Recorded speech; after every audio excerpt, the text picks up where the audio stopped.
સમાચાર સામે આવ્યા છે। અમદાવાદના બોપલના કાંતિ પાર્ક સોસાયટીમાં પાણી ભરાયા છે। તો વરસાદ વરસી રહ્યો છે સતત 2 દિવસથી અમદાવાદમાં, જ્યારે અમદાવાદની બોપલની કાંતિ પાર્ક સોસાયટી પાણીમાં ગરકાવ થઈ। કાંતિ પાર્કના 26 જેટલા બંગલા પાણીમાં ગરકાવ। કરોડોના બંગલામાં પણ પાણી ફરી વળ્યા છે। ઘરોમાં પાણી ફરી વળતા ઘરવખરીને ભારે નુકસાન થયું છે। તંત્રના પાપે પ્રજા આ મુશ્કેલી વેઠી રહી છે। હજારોનું ફર્નિચર અને અનાજ પણ પાણીમાં પલળ્યા છે। લોકો જાય તો જાય ક્યાં એવી સ્થિતિ જોવા મળી છે। નુકસાનના પગલે રહીશોની હાલત ખૂબ જ દયનીય। તો અમદાવાદના બોપલની કાંતિ પાર્ક સોસાયટીમાં વરસાદી પાણી ભરાયા। આપણી સાથે સંવાદદાતા અનિતા પરમાર લાઈવ જોડાઈ ચૂક્યા છે। જી અનિતા, બોપલમાં પાણી ભરાયા છે, કાંતિ પાર્ક સોસાયટી આખી પાણીમાં ગરકાવ થઈ, ઘરવખરીને નુકસાન, કેટલી મુશ્કેલી અને કેવી પરિસ્થિતિ? કાંતિ પાર્ક સોસાયટી બોપલમાં આવેલી છે ને આ વર્ષો જૂની સોસાયટી છે। જયારે બોપલ ગામ બન્યું ત્યાર પછી બનેલી કદાચ આ પહેલી સોસાયટી છે અને આ સોસાયટીમાં આપ જોઈ શકો છો કે જનજીવન અસ્ત વ્યસ્ત થઈ ગયું છે। લોકોના ઘરોમાં પાણી ઘૂસેલા જોવા મળી રહ્યા છે અને અહીંના જે સ્થાનિકો જે છે તે લોકોનું જનજીવન જે છે તે ખોરવાઈ ગયું છે। આપ જોઈ શકો છો કે લોકો અત્યારે હાલ પોતાના ઘરના ભરાયેલા જે પાણી જે છે તેને બહાર કાઢી રહ્યા છે। ખાસ જો વાત કરવામાં આવે તો છેલ્લા 2 દિવસથી જે વરસાદ વરસ્યો એના પગલે દરેક વ્યક્તિના ઘરમાં આ પ્રમાણેના પાણી ભરાયેલા જોવા મળી રહ્યા છે।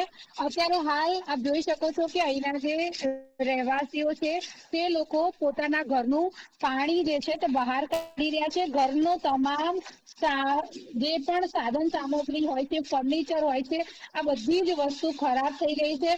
આપ જોઈ શકો છો કે બધી વસ્તુમાં જ્યાં જુઓ ત્યાં પાણી જ પાણી જોવા મળી રહ્યું છે। ઘરની અંદર લઈ જઈને તમને દ્રશ્યો બતાવું, જેમ આપ જોઈ શકો છો કે આ એક સામાન્ય વ્યક્તિનું ઘર છે અને આ ઘરની અંદર આપ જુઓ કે તમામ જે સાધનો સામગ્રી હોય છે, ફર્નિચર હોય છે, આ બધી જ વસ્તુ અત્યારે હાલ ખરાબ થઈ ગઈ છે। હજારોનું ફર્નિચર કરાવ્યું હોય છે અને આ ફર્નિચર બધું બગડી ગયું છે। ગઈકાલે તો આપ જોઈ શકો છો આટલે સુધી પલળેલું છે, એટલે આટલે સુધી પાણી ગઈકાલે હતા। ત્યારે ઘરમાં જુઓ, આ ઘરનો મેઇન રૂમ છે અને આ કિચનનો એરિયા છે, ફ્રીજ છે, બધી જ વસ્તુ ખરાબ થઈ ગયેલી જોવા મળી રહી છે। આંટી છે એમને જે અત્યારે આ બધી સફાઈ ને બધું કરી રહ્યા છે। બહુ જ બધું નુકસાન અહીંયા થયું છે। અહીંના જે બેન છે એમની જોડે વાત કરીશું। બેન, કેટલું નુકસાન અને આ સ્થિતિનું સર્જન થયું, તંત્રને શું કેવું છે? સ્થિતિ તો બહુ જ કફોડી છે, કારણ કે ઘરનું કોઈ ફર્નિચર પલળવાથી બાકી નથી રહ્યું અને પાણીનો પૂર બહુ એટલું જલ્દી આવ્યો કે અમને કશું બચાવવાનો બી ટાઈમ ના મળ્યો અને એનું એક જ રીઝન છે કે ડ્રેનેજ લાઈન, કારણ કે અમે અહીંયા પાણી ભરાય છે તો પાછળ ને આગળ 2 જગ્યાએ દિવાલ બનાવી છે, પણ એને પાણી રૂક્યું, પણ બેક જે આવ્યું ડ્રેનેજ માંથી એનાથી અમારા ઘરમાં પાણી ભરાઈ ગયું। ગટરના ગંદા પાણીને વરસાદી પાણી મિક્સ થયા, લાખો રૂપિયાનું ફર્નિચર બગડી ગયું, ઘર વખરીને બીજું કેટલું નુકસાન છે, અનાજ પાણીને કેટલું નુકસાન? અનાજ પાણીના તો અમે એકચ્યુઅલી ઉપર પૂતળા ચડાયા, પણ જે